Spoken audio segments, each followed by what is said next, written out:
ये बात आप जरूर स्वीकार करें कि सोते समय आपको बहुत सावधान रहना है। और प्रायः गलती सोते समय करते हैं उपासक की कोई प्रपंच की बात याद करते हुए या मोबाइल देखते हुए या कोई गंदी चेष्टाओं का आपकी रात बेकार चली जाएगी। अगर गंदी चेष्टा हो गई तो सुबह भी बेकार हो जाएगी, दिन भी बेकार हो जाएगा, निरुत्साहित हो जाओगे। सोते समय आपको समय नहीं देना व्यर्थ चिंतन का। उसी समय विषय चिंतन होता है, उसी समय विषय भोग की आकांक्षा जागृत होती, उसी समय विषय देखने की इच्छा होती। मोबाइल है तो जिस समय आप अपनी शैया पर जाएं स्विच ऑफ कर दें। उसमें मैसेज घंटी आने का कोई भी रास्ता मत रखें। मान लीजिए आप उपासक हैं भगवत प्राप्ति के, 30-35 वर्ष ये नहीं था तो सब मर नहीं गए थे। और बोले इमरजेंसी, जब इसकी 30-35 वर्ष से पहले इसकी कोई रचना नहीं थी, मुझे लगता है, क्योंकि 30-35 वर्ष में ही इसका विस्तार देखा है। नहीं तो कभी किसी के पास मोबाइल नहीं। कोई बड़े अधिकारी तो इतना बड़ा वो, इतना बड़ा वाला वो ऐसे रखते थे हो। नहीं तो मोबाइल तो हमें लगता है 30-35 वर्ष। तो फिर इमरजेंसी कैसे चलती थी? कैसे चलती थी इमरजेंसी? और आप ब्रह्मा हो क्या कि इमरजेंसी संभाल लोगे? स्विच ऑफ करो। जो सब इमरजेंसी संभालने के लिए तैयार, रात दिन न सोता है, वो हर समय जागृत रहता है, वो हमारा आराध्य देव है। स्विच ऑफ करो, चिंतन लगाओ श्री जी का। ये जो रात्रि के शयन के समय मोबाइल में इधर उधर दृश्य देखने हैं, अपने सर्वनाश का बीज बोना है। मान लो, हमारी प्रार्थना मान लो, ये उस समय मन आपको परेशान करेगा जब कमरे की सिटकिनी अंदर से बंद होगी। सबसे प्रार्थना है रात्रि के शयन के समय। तो बोले फिर ठीक है 10 बजे तक देख लेंगे मोबाइल, इसके बाद शयन के समय भजन कर लेंगे। होगा ही नहीं। क्या तुम देखना चाहते हो? प्रिया प्रीतम के सिवा और कुछ क्या देखना चाहते हो? वो तो सुभग सुंदरी सहज सिंगार, सहज शोभा सर्वांग प्रति सहज रूप वृषभानुनंदिनी। हमारी स्वामिनी जी की सुंदरता छुपाने के लिए आभूषण पहनाए जाते हैं, औरों को तो आभूषण सुंदरता बढ़ाने के लिए। यहां छवि के छिपाए को ऐसे के दास होके क्या देखोगे मोबाइल में? क्या देखना चाहते हो? वासना की क्रीड़ा, और तुम उस क्रीड़ा को देखना चाहते हो? परमार्थ के पथिक हो। देखना है तो प्रभु को देखने की वृत्ति रखो, अन्यथा मूंद लो आंखें प्यारे, महान फल प्राप्त करोगे। सबसे प्रार्थना है एकांत में मोबाइल रूपी दुश्मन से बचो। क्योंकि जब आप गंदी बात कहीं देखोगे तो आपके अंदर वैसे ही चिंतन बनेगा, वो ऐसे ही लगेगा मैं भी ऐसा करूं, मैं भी ऐसा भोगूं, मैं भी ऐसा देखूं। मान लीजिए आप, जब हमारे शास्त्र कहते हैं कि पशु पक्षियों के मैथुन को भी नहीं देखना है, अगर ऐसा एक बार दृष्टि पड़े तो मानसिक प्रणाम करके दोबारा दृष्टि ना देना। और आप मोबाइल में ऐसी चेष्टाएं देखोगे, कैसे आप भगवत भजन करोगे? कैसे भगवत प्राप्ति का उद्देश्य रख पाओगे? ये कलयुग की बहुत महीन चाल है कि उसके बिना काम नहीं चलेगा और हम तुम्हें काम से युक्त कर देंगे। इसके बिना काम चलेगा नहीं, तुमको रखना पड़ेगा। और जब तुम इसे रखोगे तो हम काम अपना कर लेंगे। कलयुग ने कहा हम अपनी व्यवस्था बना लेंगे। यहां कह रहे जब आप नींद में जा रहे हैं तो बिल्कुल मानो मृत्यु शैया पे जा रहे हैं, आपको उस समय नाम जप में बहुत ध्यान देना है, कहीं मन बहक ना जाए। तो क्या होगा, 5-6 घंटे जो आप लेटोगे ना, वो भी भजन हो जाएगा। हमारा जो सततम योमाम स्मरति नित्यशा है ना, ये पूरा हो जाएगा। नहीं उस समय हम सो जाएंगे तो हमारा 6 घंटे का भी योग हो गया, 6 घंटे भजन रुक जाएगा। और ये 100% पक्की बात अनुभव की कहते हैं, यदि सोते हुए भजन करोगे तो जगते। कई बार तो पकड़ा है कि अगर आधे पद में बेशुद्ध हो गए तो वो पद पूरा जगते ही शुरू हो गया है। मतलब बीच में स्थिति भागवती की रही। जैसे बेहोश करते समय हमने कहा था जब ऑपरेशन की हमें बता देना, तो उनका बाबा इंजेक्शन लगाने वाले हैं तो 1 मिनट हमें केवल दीजिए अपनी चित्तवृत्ति। तो जब होश आया तो वही पहले चिंतन चल रहा था, वही चिंतन। जैसे सोने के समय बेहोश हुए तो जगने के समय वही चिंतन, ऐसे ही इंजेक्शन से जब बेहोश हुए और जब होश आया तो वही चिंतन चल। बहुत बड़ा चमत्कार अभ्यास का है। नींद खुले तब से लेकर गाढ़ नींद आने तक स्मरण में कभी रुकना नहीं। और आपको एक छूट दे रहे हैं। कभी कभी क्या होता है कि एक मंत्र में, एक नाम में जैसे बहुत देर अभ्यास करते हैं तो मन उबने लगता है। इसका स्वभाव है, ये अनुभव की बातें कहते हैं। इसका स्वभाव है नवम नवम। नहीं तो ये मतलब, तो इसको हम लोगों ने कैसे फंसाया है? जैसे गुरु मंत्र जप रहे, अब 2-3 घंटे लगातार गुरु मंत्र जप, अब इसको उबन बढ़ी, अभी छोड़ रहा है, बीच बीच में पता चलता है छोड़ना चाहता है, छोड़ रहा है, तुरंत इसको नाम में फंसाया। अब थोड़ी देर नाम में चला, फिर उब रहा है। बहुत विचित्र है ये। अब उसको फंसा दिया। उस पीछे की बात अभ्यास के समय नमामि शमीशान निर्वाण रूपम विभुम व्यापकम ब्रह्मवेद स्वरूपम। चिंतन, पदगान करें, ये भगवान शिव पदगान कर रहे हैं, उसका चिंतन। निर्वाण रूपम विभुम व्यापकम ब्रह्मवेद स्वरूपम। अब अपने यहां अवसर है, सुंदर सुंदर कोई पद गुरु मंत्र जब करते हुए मन जब उबने लगे, राधा वल्लभ श्री हरिवंश, राधा वल्लभ श्री हरिवंश, राधा वल्लभ श्री हरिवंश, इसमें भी उबने लगे शुरू कर, जोई जोई प्यारो करे सोई मोही भावे, भावे मोही जोई, इसमें भी उबने लगे। सुधानिधि का कोई एक लाइन ले लो, ब्रह्मेश्वरादि सुदुरूह पदारविंद श्रीमत् पराग परमाद्भुत वैभव, ब्रह्मेश्वरादि सुदुरूह। छोड़ना नहीं है, तू भाग में नवम नवम दे रहा हूं, नवम। इसको फंसाने के लिए आपके पास अस्त्र हो, जैसे यहां चाकू, यहां पिस्तौल, तलवार, ये वो सब बिल्कुल वीर सजा रहता है। ऐसे ही अपने लोग सजे रहते हैं। छोटा राधा, अब थामति प्रणव सी, अब लग पूरा पदगा उसमें लग प्रथम यथामति प्रणव। भोजन पाते समय ऐसा अभ्यास किया है, 1 घंटा के पहले भोजन नहीं होता, चाहे 2 रोटी पाना हो, समय लगता है। आराम, एक एक नाम, एक कुछ भी हल्ला मचाओ, कोई फर्क नहीं पड़ेगा, अपना चलेगा। अभ्यास स्नान के समय भोजन के समय, किसी क्रिया के करते समय, किसी से बात करते समय, सोते समय, ये विशेष स्थान जहां में सावधान रहना है। या भजन छूटता है, ध्यान देना, यही भजन छूटता है। चलते समय, क्रियावान होते समय, प्रसाद पाते समय या किसी से बतराते समय, ये सब भजन के छूटने के स्थान है और यही पकड़ना है भजन को। जब आपको बिल्कुल न लगे तो मानसिक सा बंद कर दो और गुनगुनाने लगो। जो धुनी आपको अच्छी लगे उसी में नाम, कोई नाम लेके, संसार का चिंतन ना होने पावे, चाहे जो कुछ तुम जहां तुम्हारा मनावे, गंगावरी, गोदावरी, कुछ भी, भागवतिक चिंतन के सिवा संसार के चिंतन न होने पाए। पहले ऐसे अनन्य बनो, फिर बाद में अनन्यता आती, रसना कटो जो अनरट। हाँ, विषय चिंतन कर रहे हैं, प्रपंच कर रहे हैं, बोले रसना कटो जो अनरटो। और नहीं बोल सकते, प्रपंच बोलेंगे बस, रसना कटो, ये शब्द वहां नहीं आते। पहले हम आपको छूट देते हैं, भक्त चरित्र, भगवान की चरित्र, नाम, कीर्तन, मंत्र, जो भी चाहो, संसार का चिंतन मत होने देना, पहले ये पकड़ो। फिर आगे चल करके जब पवित्र हृदय होगा तब ये निष्ठा आती, रसना कटो जो अनरटो, निरखियन फुटो नयन। मान लो संसार का चिंतन नहीं करने देना है इसको, आप जैसे बने वैसे करो भागवतिक चिंतन। कोई नाम ले लो, कोई मंत्र ले लो, तुम्हें जो प्रिय लगे, हम छूट देते हैं। ये नहीं करे कि रसना कटो जो अन रटो, ये बाद की बात है। हमें पहले इसका संसार चिंतन रोकना है। कैसे छूटेगा, कैसे छूटेगा, हमें ये पकड़ना है। नहीं तो निष्ठा की बात, जो हरि नाम जगत त्रिशिरोमणि वंश बिना कबहु, हरिवंश बोलेंगे नहीं, हरि बोलना नहीं है, हरि बोलना नहीं, क्योंकि जो हरि नाम जगत त्रिशिरोमणि वंश बिना, हरिवंश बोलना नहीं है, क्योंकि प्रपंच में रहती है। तो क्या करो, जो तुम्हें प्रिय लगे पहले उसे पकड़ो। ये हम अंदर की बात करें, प्रवचन की बात नहीं कह रहे। मन को फंसाना है हमें, रामकृष्ण हरि जहां लगे इसको लगा, पहले इसको फंसाओ, संसार का चिंतन ना होने दे। गीता, भागवत, भक्त चरित्र, कुछ भी, कहीं भी इसे फंसाओ, पहले संसार का चिंतन ना होने दो, फिर लाओ इसको घुमा के निकुंज वाटिका में। फिर तो भागेगा ही नहीं, फिर नहीं भागेगा।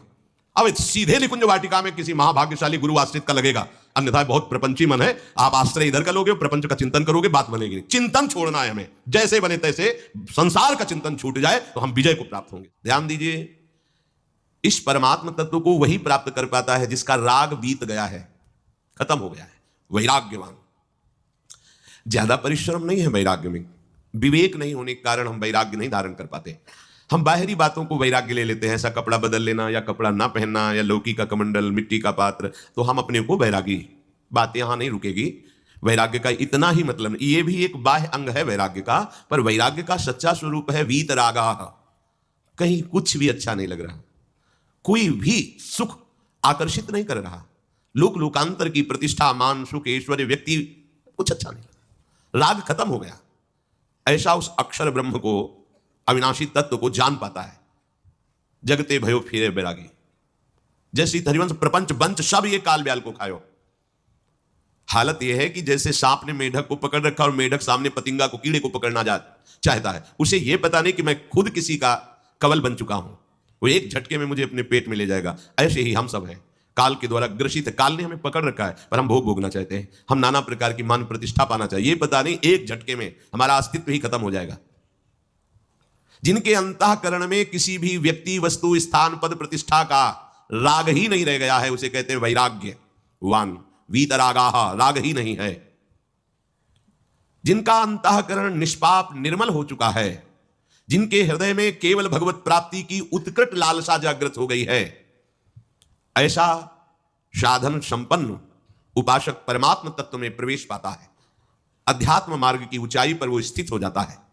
यदि छंतु ब्रह्मचर्यम चरंती, जिनकी इच्छा एकमात्र भगवत प्राप्ति की है, यदि छंतो, उनको क्या करना होगा, ब्रह्मचर्यम चरंती, ब्रह्मचर्य का पालन करना होगा।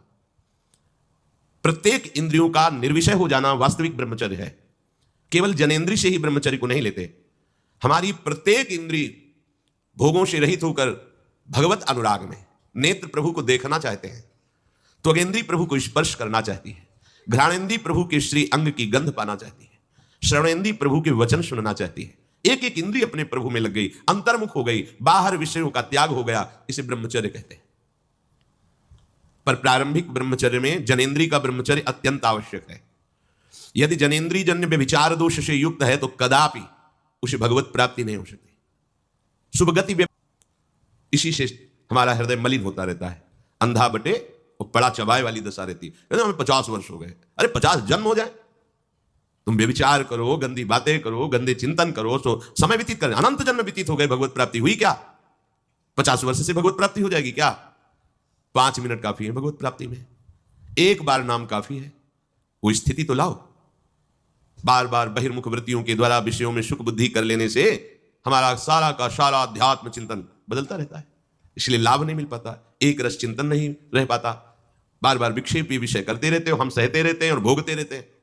एक बार तो हिम्मत करके उठो, अवलो नशानी अब ना नशई हो, एक बार तो दृढ़ बनो। बस मन के अनुकूल चलने की बात को तुम्हें रोकना होगा, तभी तुम्हारे अंदर यदि क्षंतो ऐसी इच्छा जागृत होगी। पक्का पक्का ऐसा ही है, जब हम किसी विषय के वेग को सहते हैं, विषय नहीं भोगते हैं, तो मन बहुत जलाता है। उस जलन में फिर एक ही बात होती है, बस भगवत प्राप्ति हो जाए, झंझट खत्म हो जाए।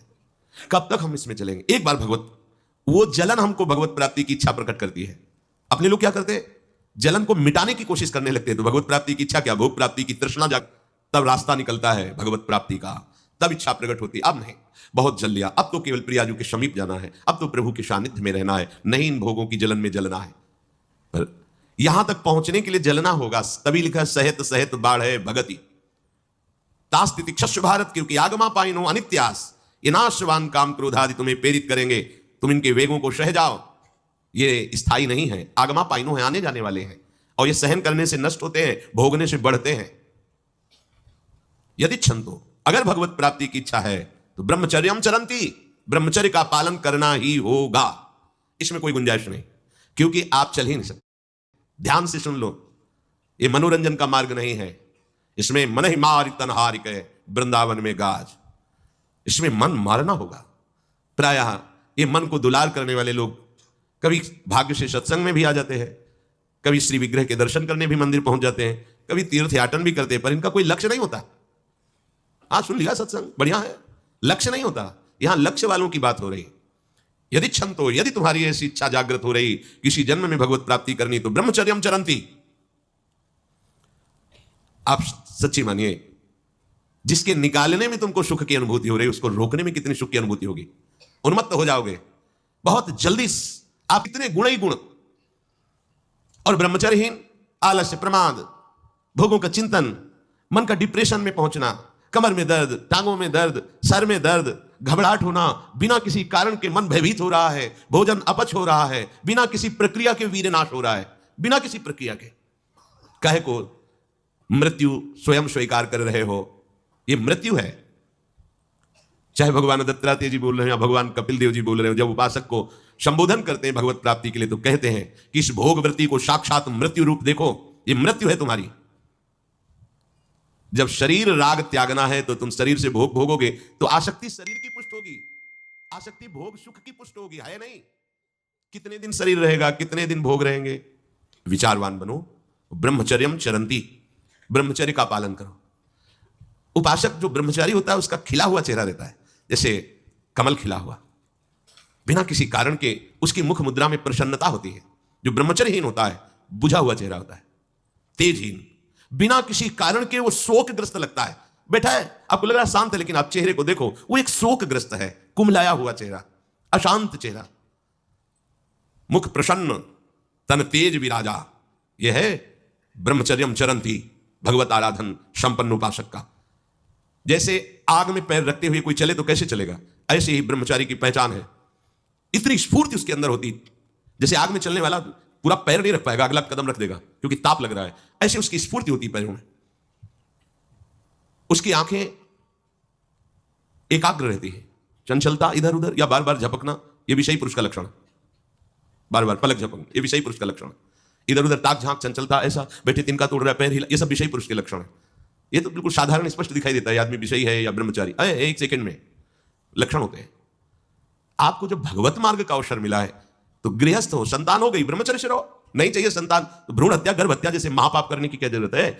उसी वीर से संतान उत्पन्न होती है जिसको आप नष्ट कर रहे हो, जिसको आप ऐसे पानी में बहा रहे हो, व्यर्थ फेंक रहे हो, तो उसको भ्रूण हत्या का पाप लग रहा है, तो तुमको पुण्य लग रहा है, वीरपात कर रहे हो तुम। तुम्हें भी वही हत्या लग रही है, क्योंकि उसमें वही जीवात्मा है जो मां के गर्भ में जाके बालक रूप धारण कर लेती है, उसको तुम नष्ट कर रहे हो। और बुद्धि भ्रष्ट हो गई है, समझ में नहीं आता, व्यर्थ में वीरपात करते हो, व्यर्थ में। तुम्हारा भजन बनेगा, तुम अध्यात्म के योगी बनोगे, मजाक है अध्यात्म का मार्ग। होश में हो जाओ, ये मन के दुलार को बंद करो। जब तक इच्छा ही नहीं भगवत प्राप्ति की, तो फिर तुम कैसे भगवत प्राप्ति कर पाओगे।